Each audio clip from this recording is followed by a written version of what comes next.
welcome back to this Money Monday edition of Liquid Lunch on Newsmax TV. I'm John Tobacco, coming here live as we do this Monday, as we do every day, Monday to Friday, from noon to 1 Eastern, from the Newsmax headquarters in Midtown Manhattan and the Question Tequila Studios. Before we get down to mixing it up, as we do every day when we bring in a Democrat and a Republican to talk about the hottest issues of the day, down on Wall Street, the Dow is up double digits, about 37 points. Holding at 27,200. I think the market's in a holding pattern here until we hear from Jerome Powell on the Fed. And Bitcoin, as I mentioned earlier, in case you're just tuning in, I would be very careful. I think Bitcoin could go significantly lower, and I am considering shorting it for myself, but I'm not giving you any financial advice. We want to talk to Democrats. We want to talk to Republicans. We want to get a real dialogue. And when we want to do that every day, we bring in the best guests who know where the rubber meets the road. And joining us on the Republican side, again, is Rich Valdes. Rich is the host of This Is America podcast. He's a Republican who's seriously considering running against Alexandria Ocasio-Cortez.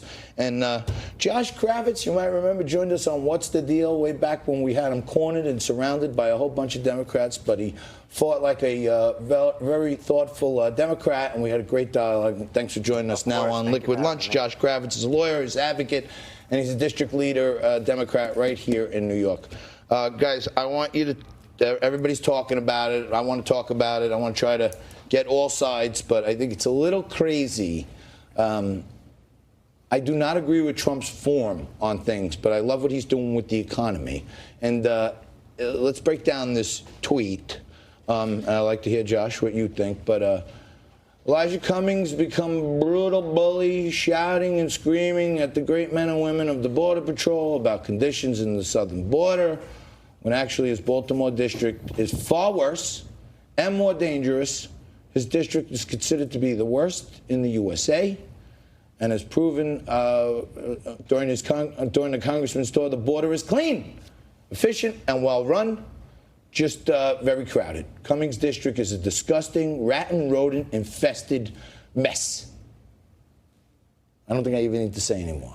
Yeah, I agree. Is that racist? Yes. It is. Yeah. So anyone that says something is a rat and rodent infested place, anyone who says that is a racist. There's certainly context is important. And I think if you're working construction and you walk into a building that's rat infested, that's not racist. But when you're talking about a black congressman who has repeatedly tried to hold Trump to account, and the president doesn't like that, there's a racial element to it. And there's a racial element to the way he speaks about inner cities. And one thing I've been thinking about recently is Trump rightfully, when he was running for office, was saying, you know, the economy, the stock market, it needs a cheerleader. He was right. And listen to his language here. Listen to the way he disparages inner cities. Don't the inner cities need a cheerleader? He makes the inner cities sound like, well, he doesn't even make it sound like it. He's saying they are vermin-infested, disgusting places. But the inner cities need a cheerleader, and by the way, he represents inner cities. On its face, would you agree that Baltimore is, in fact, a rodent-infested place? On its face, Baltimore has been the murder capital of the world many, many times over. So I think, at least in the United States, I should say, for number one. Number two, to say that it's dirty, there's places that are dirty in New York City. There's places that are dirty everywhere. If I say that Staten Island, John Tobacco, is dirty, am I now being racist against you? You better step back. But am I being racist against you? Is it inherently racist? Staten Island was our proud claim to fame at one point was the largest garbage dump in the world. So we know about our share of rats over there. But I want you guys to take a look at this full screen, because what the left-wing media doesn't want to say to you is, here are from Orkin, a nationwide pest and rodent control company, their list of the top 50 rattiest cities, which they should probably know about, right? And take a look. Chicago, New York, Los Angeles, San Fran, Washington, D.C., Philly, Detroit, Baltimore comes in at number 8, number 9, Seattle, and number 10, Dallas. So when Trump says it's a this chart here shows that every single one of those towns' mayors are Democrats. So could Trump possibly be making a smarter, more macro statement to the people represented in those districts that These are the 10 worst, rattiest cities by Orkin, and they're all run by Democrats. Maybe look for a change. You know what I mean? Hope and change didn't work out. I mean, you're a city person like I am, born and raised. Urban areas are going to have rats. I could give you the top 10 list of places with field mice, and I bet all the mayors would be Republican in rural areas. It's a stat that doesn't really make much sense. You know, when you're living in an urban area, rats come about. There's garbage on the street. That's what it is when you have, 20,000 people living in, a half a square mile. That's just what it is to live in an urban area. I mean, rural areas. I think that's racist. To say that, you, sir, are racist to say that urban areas are going to be vermin infested because of overpopulation. It is kinda, now, if you think that's illogical, that's exactly what it is. It is illogical to say that somebody is a racist because of rats, to say that somebody's a racist because of your ethnicity, to say that somebody's a racist because they're criticizing your record in Congress and how you serve the people of your district.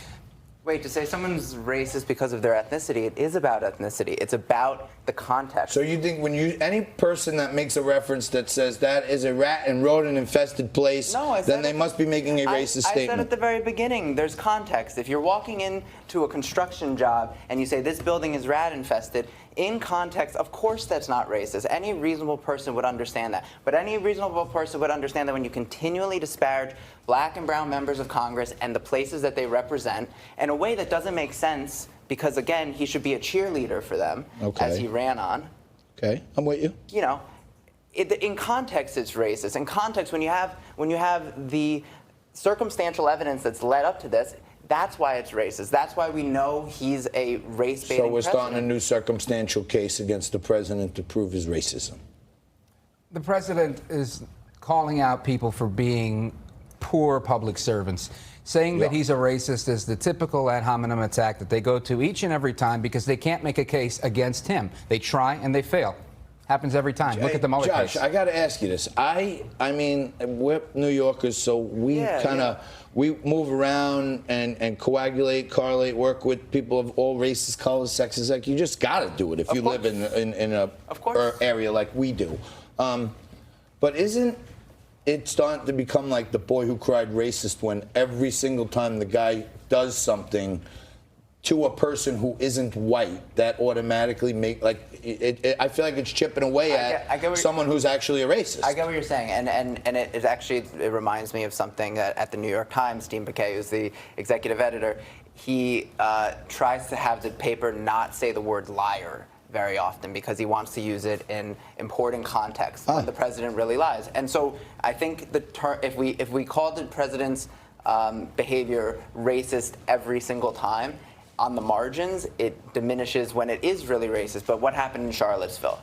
There are good people on both sides. As neo-Nazis. Can I break that down 1 second? Please, I want to give Rich the last thought. Please. But do you think it's possible that there was a good person on both sides that just got thrown in with the whole lot in Charlottesville? Like, some people went there for a rally. Hey, I'm not here to be a neo-Nazi. No, I'm saying I think that literally there had to be a person that was a good person, like some grandma who came with their family, didn't know what they were going to. I'm just saying. So we're supposed to excuse Trump for saying that there are good people on both sides because someone was confused and was in the wrong place. Maybe. I always think about that. But that wasn't what Trump was saying. That wasn't what Trump was saying. Saying He I love wasn't picking everyone. out, the person who. Yeah, he was saying there are good people on both sides as they're walking down the street going, Jews will not replace us. As they're walking down the street with I think that could have been more wrong. It was clear from the full length, and like you said, context is everything. It was clear from the transcript and the video that President Trump was making his comments based on people that were supporting the Historical Society, people that said they want to keep the statue there, and people that were going against the statue of General Lee, saying they wanted to tear it down. He wasn't talking about Antifa, and he definitely wasn't talking about Nazis, both of which he condemned in that same press conference. All right. Well, look, I was supposed to cover 2 more topics, but that was so good. And I want to thank you, Josh, again. Hey, excellent performance, Rich Valdes. Yes, sir, my pleasure. Always there for us. I'll be on This Is America with him today. You stay right there. Liquid Lunch, back in 2.